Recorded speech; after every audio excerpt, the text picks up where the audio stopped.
one of the things you would realize is that you can only do it or do them when you are aware of the various competitive strategies or corporate strategies.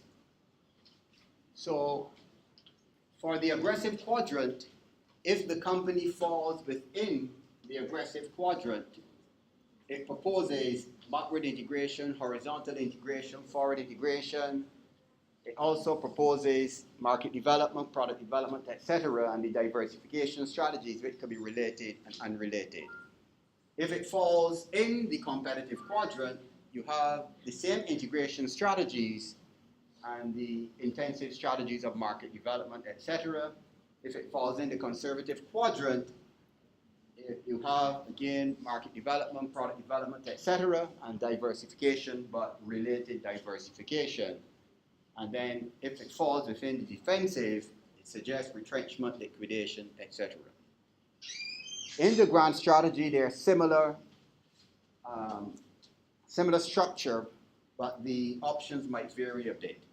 Now, in the exam, this is all you will get, whether it's for the space, IE, or GrandStrategy. You just get a matrix with the axes, and then what we do, we actually then would plot the coordinates. We will give you the plotting, so the company might fall here, 5-2. The company might fall 5-2, or it might fall in the competitive quadrant 4-4, or it might fall in the defensive quadrant, which could be -6, -4, or it could fall in the conservative quadrant, which could be -5, negative, and +2. So that's all you get. You then have to know which strategies are recommended in which quadrant. But you also need to know what the strategies are. Now, you don't only list the strategies. Your job as the consultant for the company would be to do an interpretation of the strategies in your recommendation to the company. So it does not mean that all strategies, assume the company fell within the aggressive quadrant, it doesn't mean it has to utilize all of the strategies. As consultant in the exam, you need to propose the most appropriate strategies for the company and justify why you are proposing. So if you recommend product development or market development, you need then to indicate why are you recommending and proposing particular strategies. Now, if you don't know the strategies and what they are, you can't propose anything or recommend anything. But you surely have to learn by heart all of the strategies that fall in any of the quadrants. Everybody with me? Any questions? Everybody clear? Any questions? Now, there is a process to do the calculations, but we don't ask you to do the calculations to determine the coordinates under exam conditions because it will take a lot of time. So what we do, we generally do a vector. And assuming this is 1, 2, 3, we do the vector 1, 2, 3, 4, 3, 4, 5. We normally do a vector, and we will plot the company. So we would say a company falls here, or we do another vector, and we give it to you in the exam that the company falls here in the competitive quadrant, or we can do it here. But you wouldn't have to do the calculations under exam conditions. Okay? But there are calculations, so let me see if I can give you, let me see, where is it?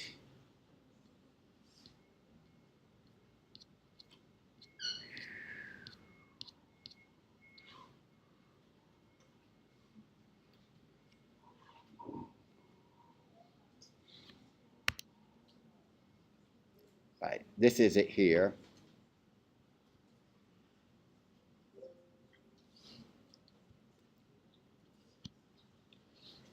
So these are the calculations.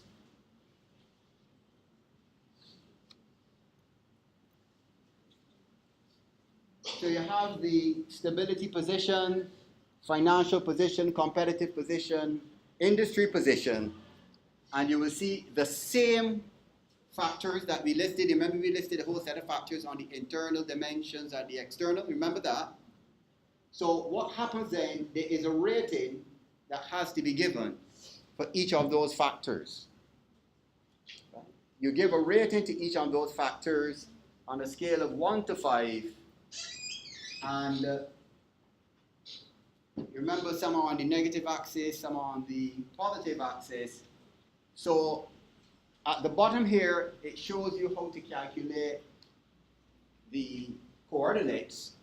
So the coordinates for the x-axis, let's begin there, would be the competitive position plus the industry position, right? The competitive position plus the industry position would give you the coordinate for the x-axis.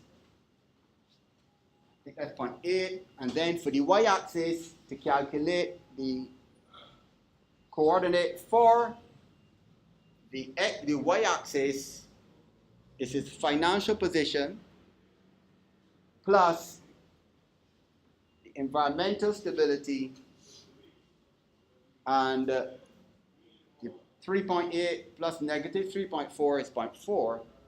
So the coordinates then for company X would be 0.8 and y-axis 0.4. Good morning.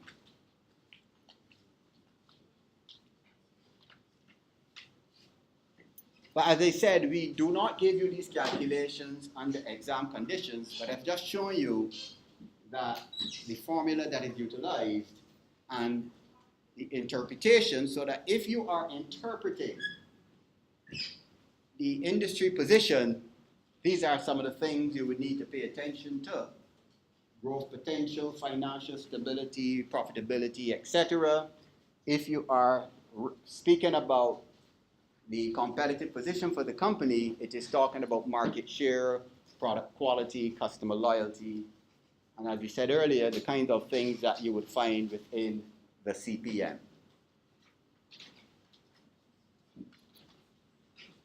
Now, the matrices are not difficult. It is the interpretation then of the particular category or the quadrant the company falls within, and then the kind of recommendations you could make to the company.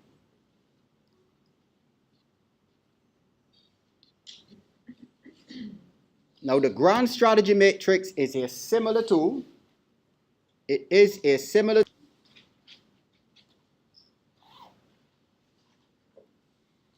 So it has two dimensions: competitive position, market growth, and it's a little different to the space matrix. So it has in quadrant 1, but let's deal with the axes first. So you see the x-axis for the GrandStrategy matrix has strong competitive position versus weak competitive position, right? It is strong competitive position versus weak. Now you should know what things are necessary for a company in developing a strong or weak competitive position. And on the y-axis, you have slow market growth versus rapid market growth, right? Slow market growth versus rapid market growth.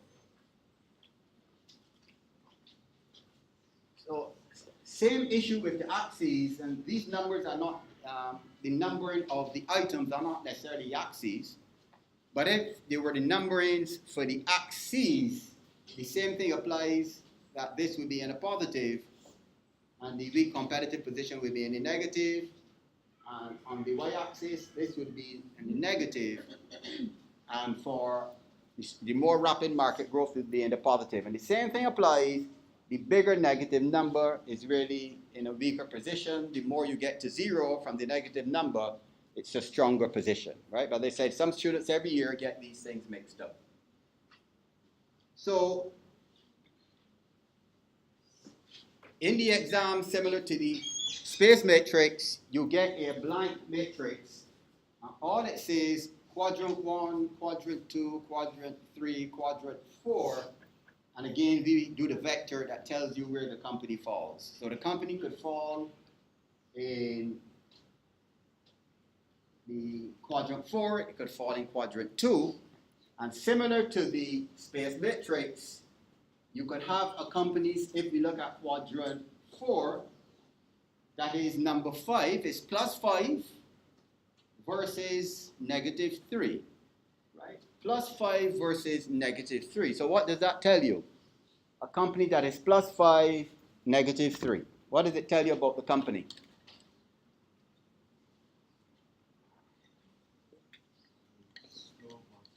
Sorry?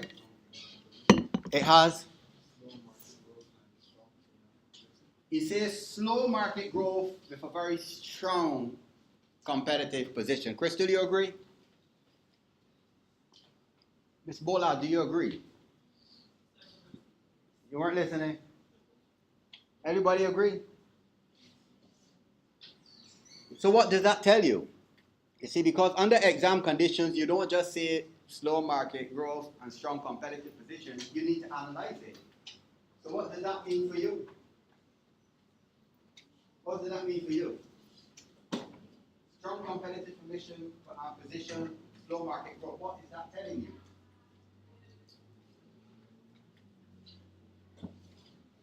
Strong competitive 5, strong competitive position, and minus 3, which is slow market growth. What does that tell you? What's your interpretation of it?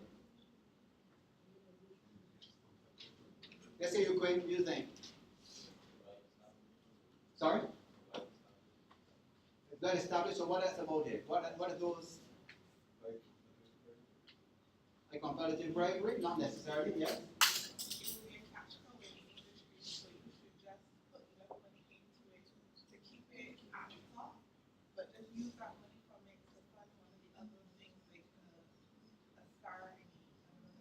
How do you know the cash flow?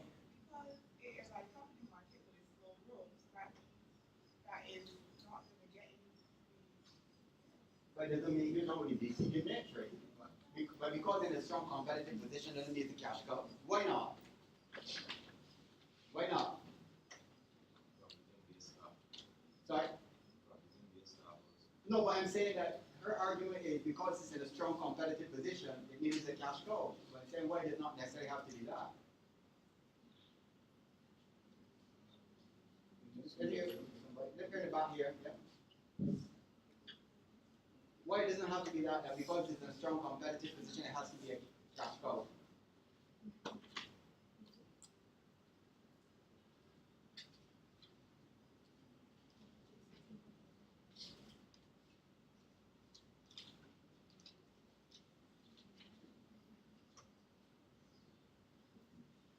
Anybody?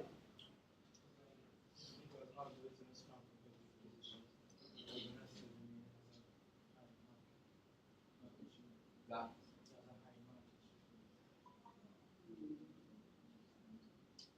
If it's in a strong competitive position, it should have high market here. But what does cash flow mean? Sorry?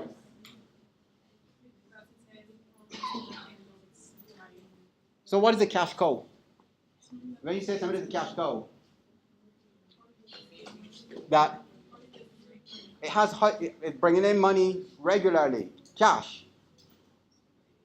So because the company is bringing in a lot of cash means that it has to be in a strong competitive position. Is it possible a company could be in a strong competitive position and don't have a lot of cash? Right? So that's the point I'm making to you, because it's a strong competitive position. So like a courts could be in a strong competitive position, but in a particular year, a lot of people will not pay their credit bills. So hence, it has a lot of what? If people are not paying the bills, it has a lot of, well, what do you call it from a customer perspective? Receivables. So it has a whole 40% of its revenue, potential revenues and receivables. So it's not a cash cow, but it's in a strong competitive position.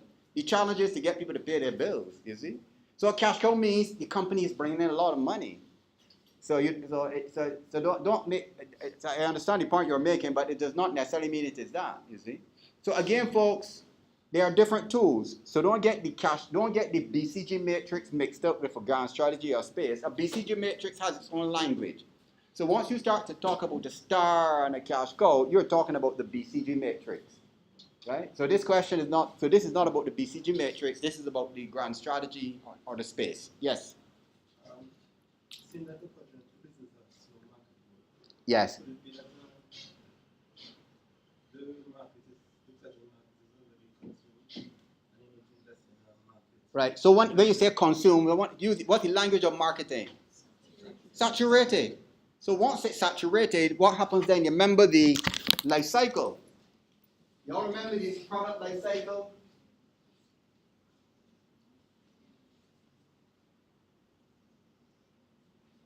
Remember from marketing, you have early growth, startup, rapid growth, then you get into maturity, and after that you get into decline. So slow market growth could mean this particular market is becoming mature, and hence, as a result of becoming mature, yes, you're the strongest competitor in it. So, but what do you have to do now? Like you said, you might need to. Sorry? It could be, or diversify. Okay. Because market development, you might not have the capital base. That's the point we're making about being competitive in the sector. Doesn't mean you have a lot of money. You're competitive, you see. It could be a low margin industry you're in, very low margin, not big cash taken in. Right? So you can diversify, go into joint ventures. So this is what the chart is saying to you. It is proposing potential or best practice strategies. Your job then is to do the appropriate analysis to determine, based on what is presented to you, what might be the most appropriate strategies for the company to utilize. So if you look, slow market growth, weak competitive position. What does that suggest? Right in the back. The guy there. Right in the back, yes. Slow market growth, weak competitive position. What is that saying to you?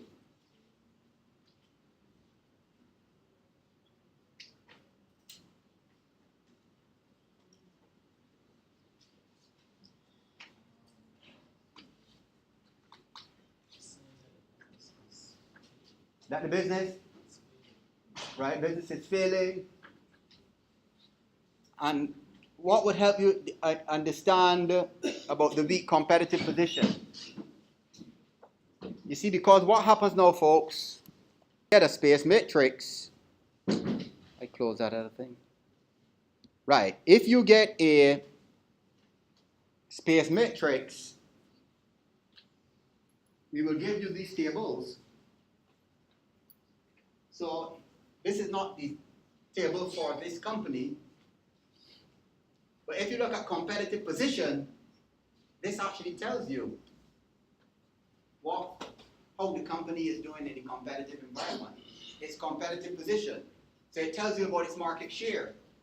So on a scale of -1 to -5, it is saying this company is a -2. So what it tells you about this company, and I said this is not the same company in the PowerPoint. What does it tell you about this company? Competitive position.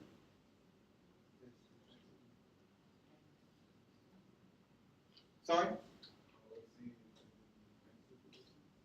No, I'm not talking about I'm talking about we're looking at the competitive position. So I'm going back to the space. If you look at the market share of 0 to, what does it tell you? On a scale of, that would be -1 to -5. What does it tell you?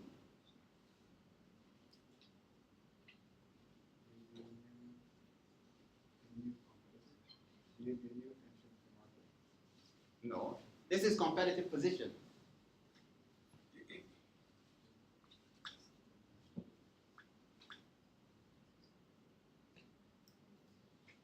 You remember CPM, folks? What the CPM tells you how you compare to your and you do a rating. So we are rating market share. So if a company has market share on a scale of -1 to -5 and is -2, what does it tell you about that company's market share? Sorry? Why?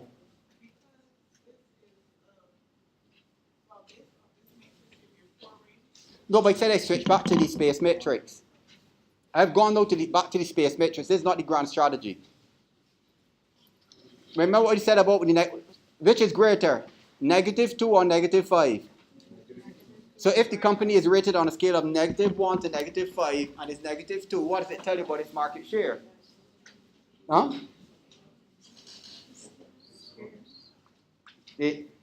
People are whispering. Go ahead. That it. What you say lost? Well, remember we're looking at the space matrix now, you know. So, and that's the other why I switch is to tell you folks the CPM has a continuum from strong market growth to slow market growth, and from strong competitive position to weak competitive position. In the space, they are separate. It's not a continuum. So financial position is from +1 to +5 or +6, whichever. Stability position is from -1 to -5. You understand? And from the industry position, from 1 to 5 positive, and this is. So they're separate along the y-axis and x-axis, they are separate. So when you look at this as a separate rating, if a company for stability position is at -5, what does it tell you about the environment? Is it stable or more unstable? Unstable. So if we look at the competitive position, if it is a -5, what does it tell you? That is, and if it's a -2, it tells you that it is,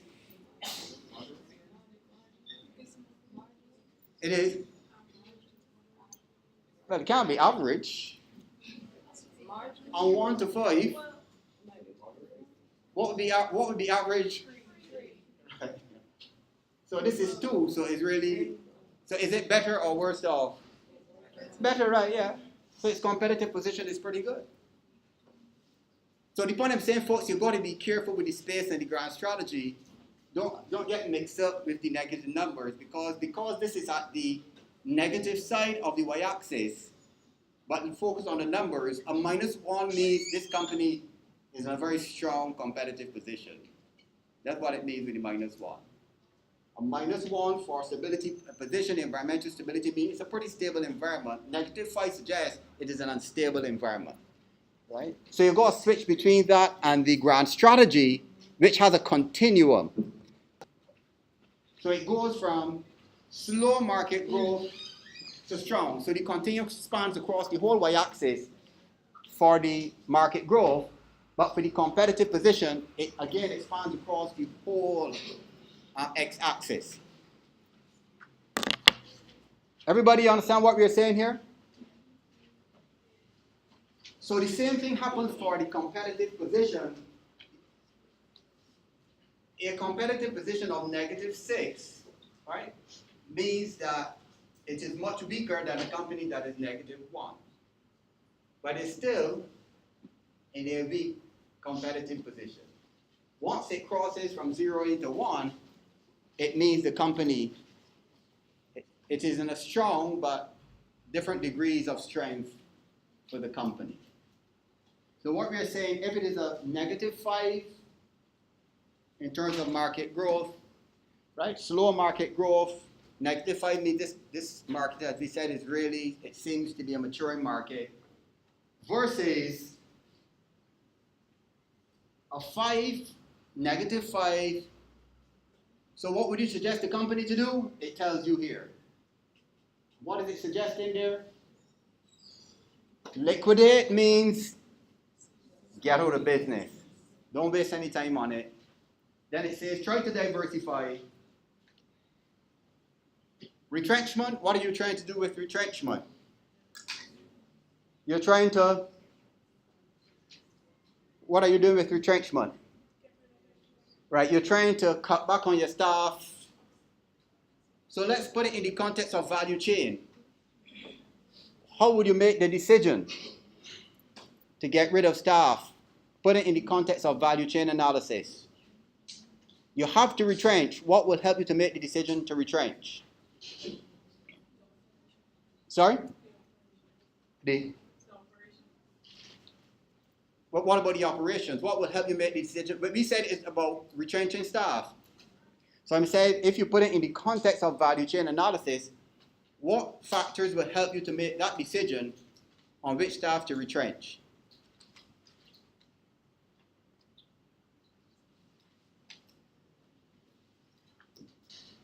My friend here.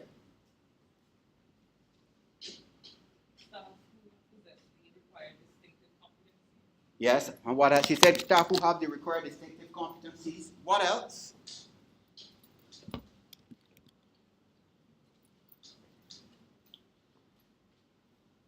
What else? So in other words, she's saying we want to keep our staff members.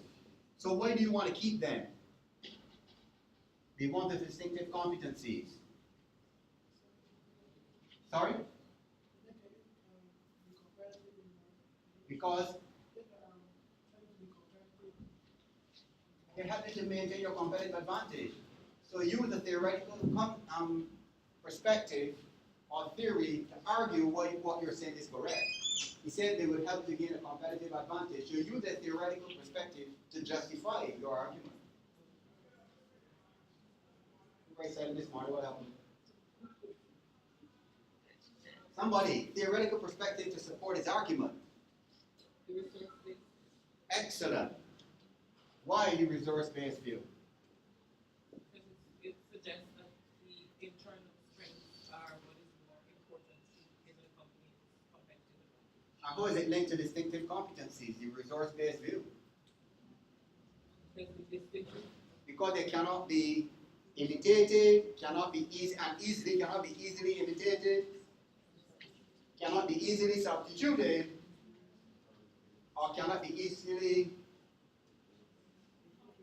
or they are rare. Because if they can be easily imitated or substituted, these competencies, you don't have an advantage. So folks, that reasoning, that was excellent, brilliant responses. That is what you have to do in your exam. Those kind of linkages and relationships. But there's another point about the value chain.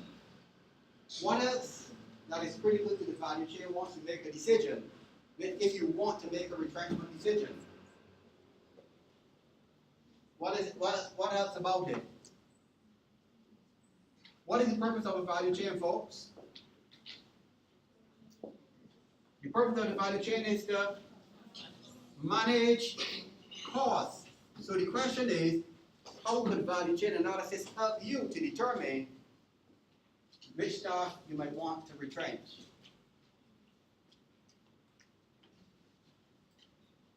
And it is here.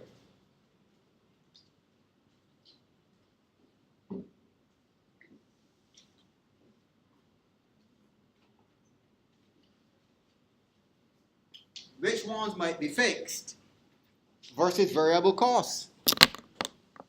So which one you think you might want to retrench? The one with the fixed costs or variable costs? Why is that?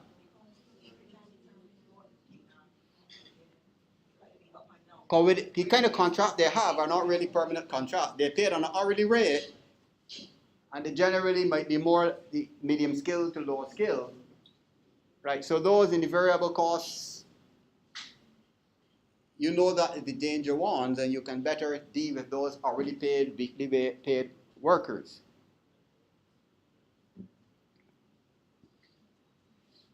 But sometimes people might make a decision to retrench people with fixed costs. Under what conditions you might retrench people with fixed costs? And what else? Because if they're distinctive, you really can't touch them, or you shouldn't. What else might cause you to want to retrench people with fixed? If they're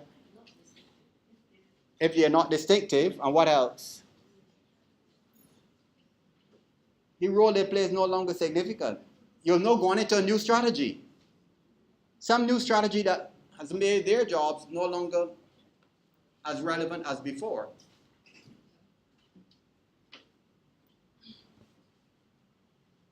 So similar to, I repeat, to the space, in the exam, you don't get any of these strategies. And you don't have to. It recommends that what David's tool does, it suggests to you, if a company is in quadrant 1, it can choose any of these strategies. And in the exam, it says, you are the consultant, which strategies would you recommend to the company, layout, whatever. And it's your job then to determine whether you think product development, market development might be appropriate. And again, as I said, since the exam is going to be a case with other factors, you might, if it has a CPM, you can look back to the CPM. If you have an EFE, you can look back to the EFE and hear what the EFE. So if the EFE is saying growth opportunities in Latin America, you can propose, if it is in quadrant 1, market development. Right? And those kind of linkages that you can feel free to make.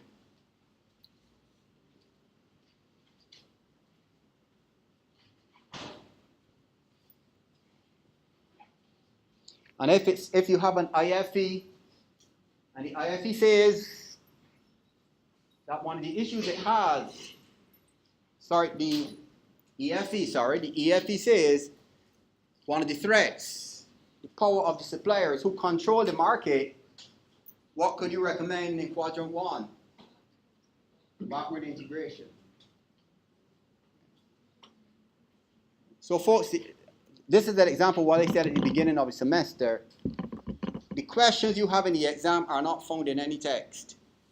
They are logical reasoning things that you develop the capability and the competencies to look at matrices like this and do the analysis and link back. So all of these matrices, folks, going back to the pestle analysis, SWOT analysis, EFE, IFE, CPM. So in order to do your exam then, as I said, all that you did in strategy formulation, you really need to know well.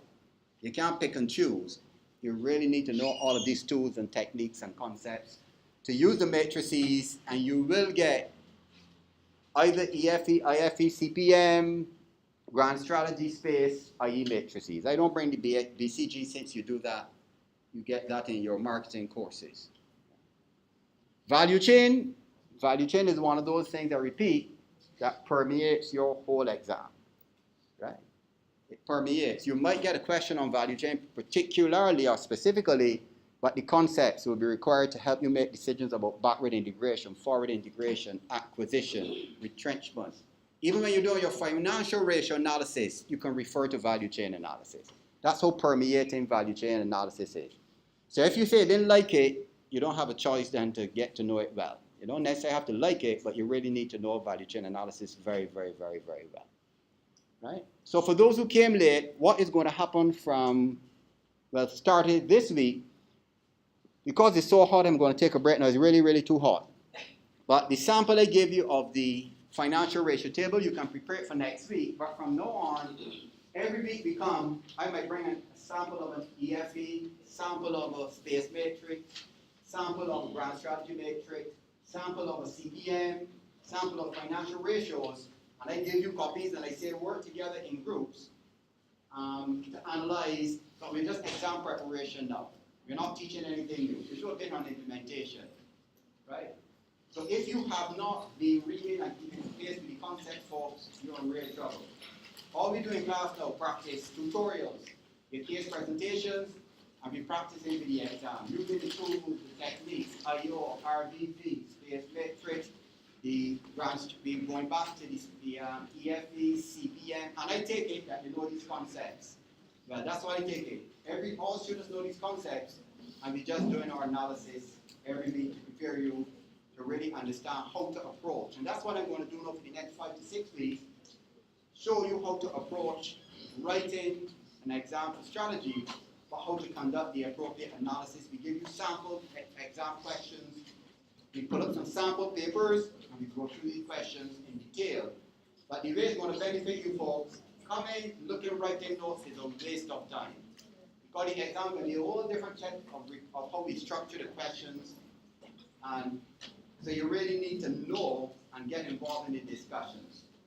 So if you are behind in these basic, you know all of those folks, if you are behind in all of these basic concepts that we had for the last 6 weeks, you got about a week or two to get to know them very well. If not, I guarantee you, you will be lost. Every week you come, you will be lost.